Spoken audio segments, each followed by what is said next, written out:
சும்மா பார்த்து கொண்டுதான் இருப்பீர்களா அல்லது வாங்குவதற்கான உத்தேசம் உள்ளதா? இந்த ஆமேரில் என்னிடம் மட்டும்தான் கூர்மையான குத்துவாட்கள் கிடைக்கும். இதன் பெருமையை பற்றி கூற வேண்டும் என்றால் முகலாயர் கழுத்து இதனிடமிருந்து தப்பாது.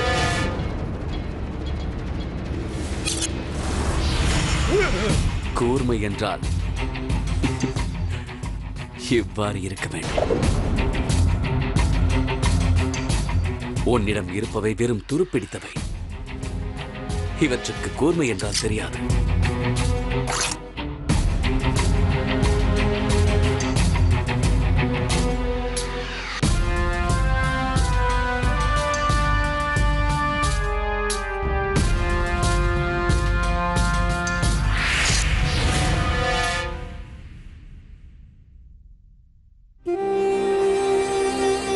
போதும், விட்டுவிடுங்கள். ஒன்று கூட வெட்டப்படவில்லை.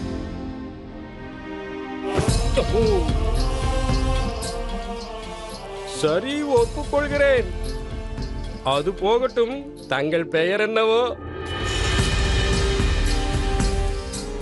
ஒருவேளை நான்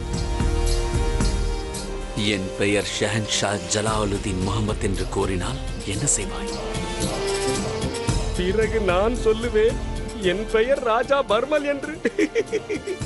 ஜலாலுதீன் முகமது, அதுவும் தனியாக. ஏன் தனியாக வர முடியாதா? ஜலால் ராஜபுதன மண்ணில் தனியாக வருவதும் பாலைவனத்தில் தண்ணீர் தேடுவதும் ஒன்று. இரண்டுமே நடக்காத காரியம். அதேபோல் முகலாயர்களின் தலையை வெட்டுவது அவ்வளவு சுலபம் அல்ல. எவ்வாறு ஒரு குறும்வாளை தீட்டுவதற்கு ஒரு கல்லின் உதவி தேவைப்படுகிறதோ அதேபோல் அறிவை பயன்படுத்த புத்தியின் அவசியம் மிகவும் தேவை.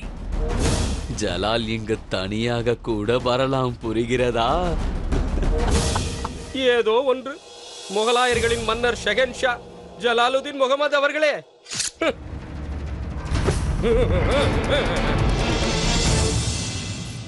ஆமீரின் ராஜமாளிகை தீபங்களால் மின்னிக் கொண்டிருந்தது.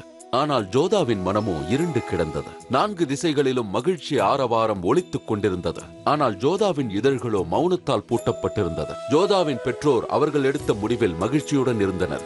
ஆனால் சுகன்யாவோ தீபத்தில் எரியும் திரியாகவே தன்னை நினைத்துக் கொண்டாள். ஜோதாவிற்கு ஒரே ஒரு வழிதான் இருந்தது, திருமணத்திற்கு சம்மதிப்பது. அன்று ஜோதா ஒரு மடலை எழுதினாள். ராஜா சூரியபானுவை தனது மாளிகைக்கு வருமாறு அழைத்த மடல்தான் அது.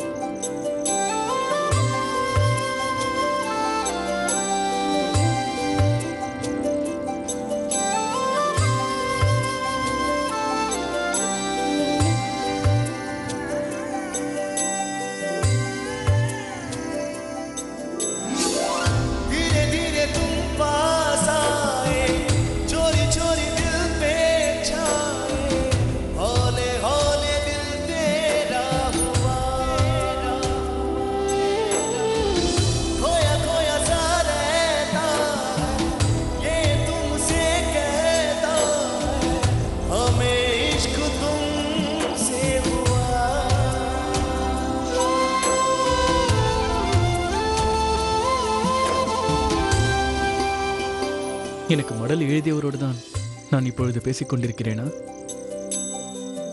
ஆமாம்.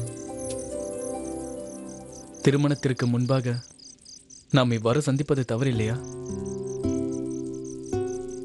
சொல்லுங்கள். இந்த திருமணத்தில் தங்களுக்கு மகிழ்ச்சியா? இதே கேள்வியை நான் தங்களிடம் கேட்டால்? இதற்கு என்னுடைய பதில் இல்லை என்பதுதான்.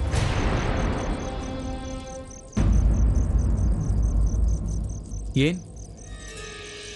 ஏனென்றால் சுகன்யா என்னுடைய தங்கை தங்களை நேசிக்கின்றாள். அன்று நீங்கள் என்னுடையது என்று என்னிடம் கொடுத்த நகை என்னுடையதல்ல. அதற்கு முந்தைய நாள் உபரியிலிருந்து தங்களை பார்த்ததும் நான் அல்ல, என் தங்கைதான். ஆனால் நான் மனம் முடிக்க ஆசைப்பட்டது தங்களே அல்லவா ஜோதா? ஆனால் என் தங்கையின் மகிழ்ச்சியை என்னால் பறிக்க இயலாது. ஆனால் தங்களின் சந்தோஷத்தை தியாகம் செய்வீர்கள். என்ன? ஆனால் நான் விரும்பியது தங்களை என்று அவளுக்கு தெரிந்தால் அவள் என்னோடு சந்தோஷமாக வாழ முடியுமா? நகைகள் மாறிவிடுவது தவறுதலாக நடக்கும் ஒரு விஷயம்தான். ஒருவருக்கு பதிலாக இன்னொருவர் என்றால் அது எனக்கு விளங்கவில்லை ஜோதா. தங்களை மனம் முடிக்கிறேன் என்று தங்கள் தந்தைக்கு வாக்களித்த பிறகு இப்பொழுது முடியாது என்று கூறும் நேரம் கடந்துவிட்டது. நேரமாகிவிட்டது. இப்பொழுது நான் செல்கிறேன். ஆமாம், செல்லத்தான் வேண்டும். ஆனால் நான் கூறுவதை கேட்டுவிட்டு செல்லுங்கள். இப்பொழுது நிச்சயிக்கப்பட்ட இந்த திருமணம் அரசியல் காரணமாக நடத்தப்படும் திருமணம் என்று தாங்கள் நினைத்து விடாதீர்கள். நம் இந்த பந்தத்திற்கு பின் காதல் இருக்கின்றது ஜோதா. 17 நாட்களாக நான் ஆமீரில் தான் இருக்கின்றேன். தினமும் உங்களை பார்த்து கொண்டுதான் இருக்கின்றேன். இன்று தாங்கள் தீபங்களை நதியில் விடும் பொழுது அங்கு தங்களை நான் பார்க்க வருவேன். திருமணம் என்பது அவர்கள் செய்த வினையை பொறுத்து அமையும் ஜோதா. மனம் முடிப்பதும் முடியாததும் அந்த நபரை பொறுத்தே அமையும். ஒருவேளை இத்திருமணம் நடக்கவில்லை என்றால் ராஜா சூரியபான் சிங் வேறு எவரையும் மனம் முடிக்க மாட்டான்.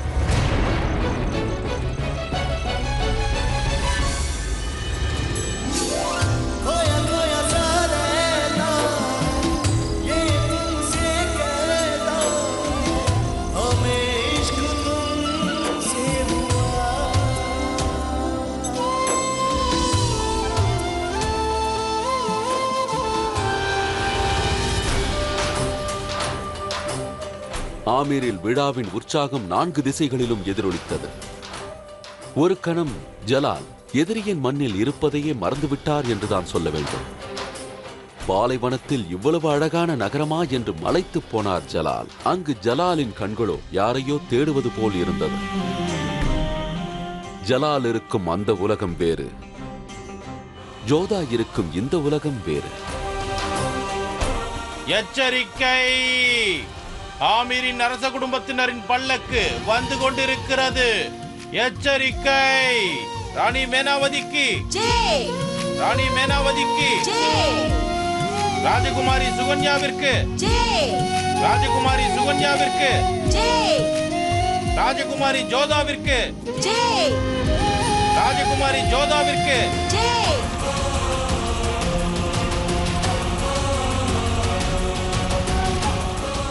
அவள் பாலைவனத்தின் ரோஜா ஜெகம்பனா, நிலவை போன்ற முகம், அவளுடைய அழகு இந்த உலகத்தில் எங்கும் பார்த்திராத அழகு. ஒரு கணம் மெய்மறந்து விட்டேன்.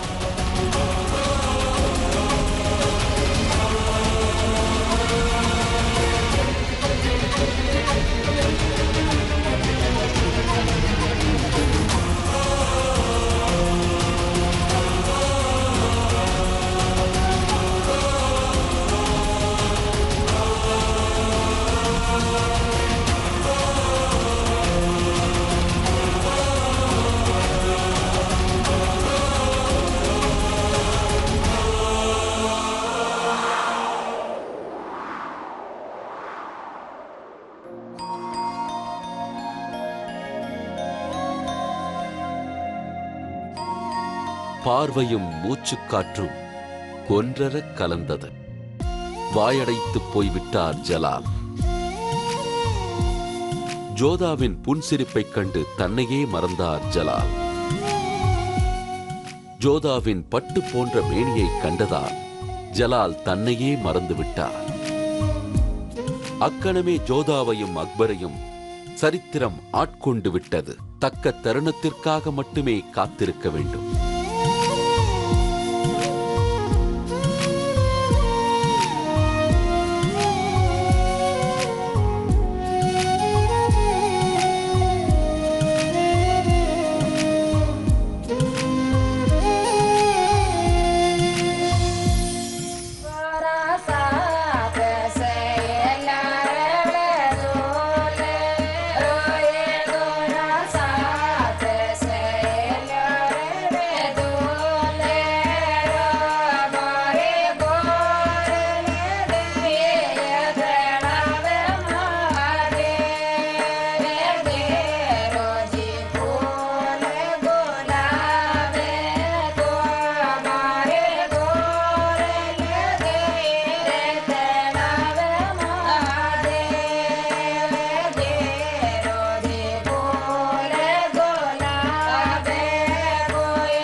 என்ன செய்கிறார்?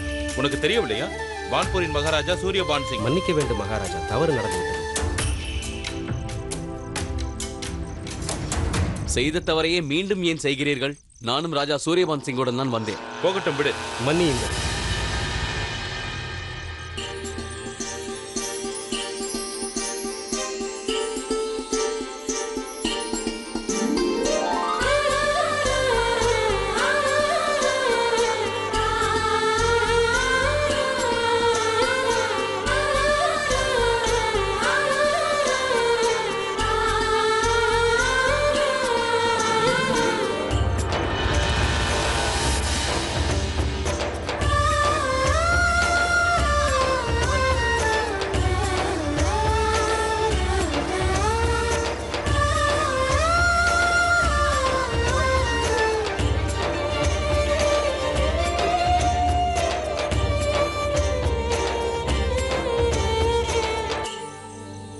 நீயும் தீபத்தை விடு. நான் இவ்வாறு செய்வதால் மட்டும் என்ன ஆக போகிறது அம்மா? திருமணம் ஜோதாவுக்கு தானே. அவள் தான் இந்த பூஜையெல்லாம் செய்ய வேண்டும். அவள் பெரியவள், நான் சிறியவள் தானே. சுகன்யா,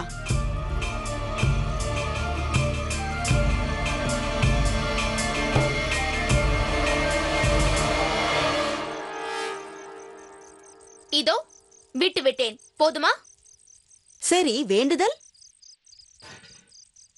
இதோ பார் நதி தாயே, உன்னுடைய ஆசீர்வாதத்தில் உண்மையாக சக்தி இருந்தால் அடுத்த ஜென்மத்தில் என்னை இளைய சகோதரியாக படைக்காதே. போதும். சந்தோஷமா?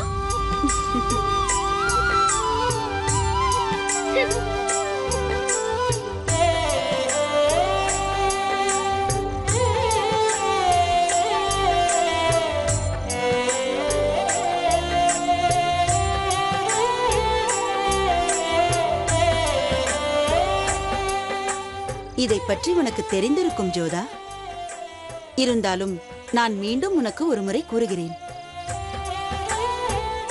சம்பிரதாயப்படி இந்த தீபங்களை நதியில் விடும் பொழுது அந்த சுடரின் வெளிச்சத்தில் ஒரு கணம் உன்னுடைய எதிர்காலம் உனக்கு தென்படுமாம். தீபத்தை விடு.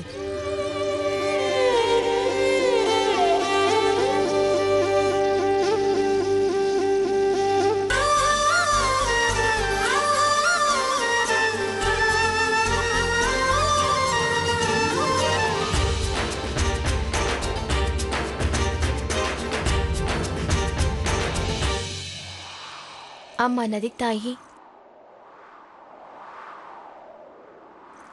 கூறுங்கள், என் விதியில் என்ன எழுதியிருக்கிறது?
என்ன இது, திடீரென்று மழை பெய்கிறது? ஜோதா, வா போகலாம்.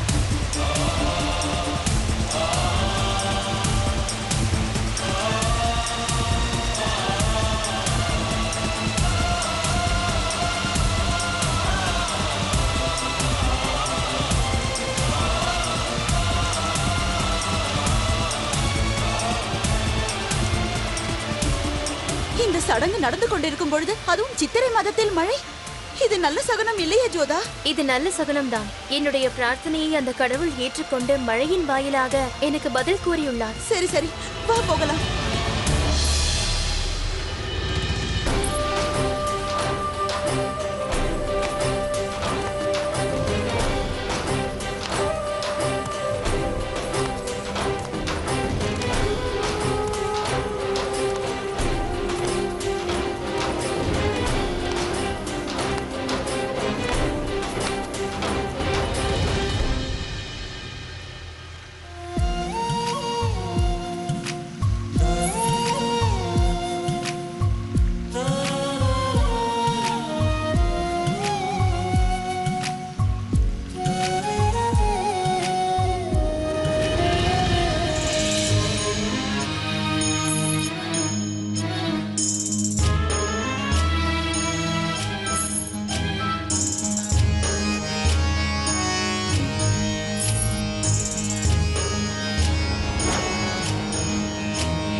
ராஜகுமாரி ஜோதாவை கண்ட அக்கணமே அவரை அடைய வேண்டும் என்ற எண்ணம் அக்பருக்கு வந்துவிட்டது.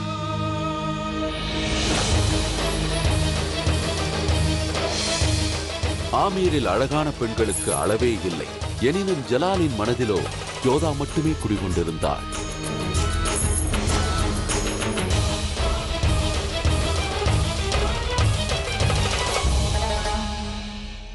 ஒருவரிடம் தன் மனதை பறிகொடுத்தவர் இந்த உலகில் தன் நிலையை மறந்து விடுவார் என ஜலாலுக்கு தெரியாது.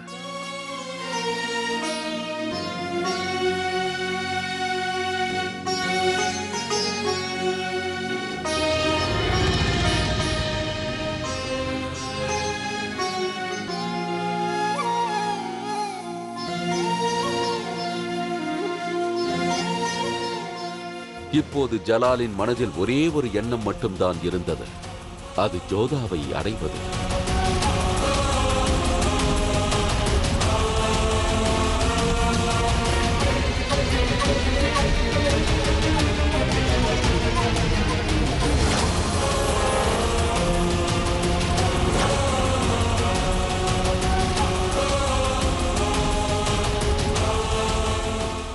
ஜலாலின் பாதை மாறிவிட்டது. சரித்திரம் இப்பொழுது மாறவிருக்கிறது. சரியான தருணம் தான் அமைய வேண்டும்.